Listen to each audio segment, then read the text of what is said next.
Difficile au premier coup d'œil de faire la différence. Pourtant, c'est une petite révolution qui est en marche. Numéro 1 mondial de la fabrication de moteurs diesel, l'usine Stellantis à Trémery en Moselle est en train de faire sa mue vers l'électrique. Une évolution naturelle, tant ce carburant n'a plus la cote auprès des conducteurs.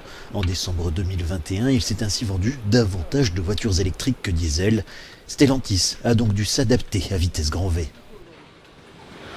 C'est une ligne qui avait été prévue pour 120 000 moteurs à l'année, et qui a déjà été modifiée pour pouvoir faire plus de moteurs.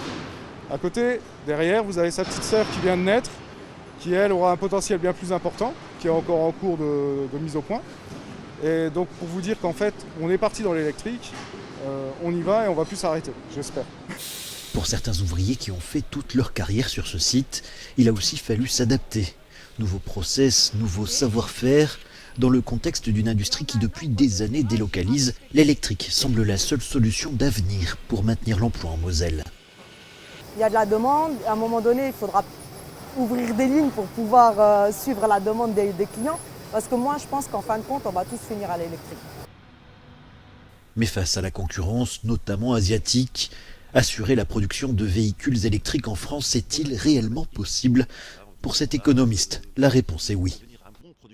C'est lié au fait qu'un véhicule électrique, c'est un peu moins lourd en termes de main-d'œuvre, parce que l'assemblage est plus simple.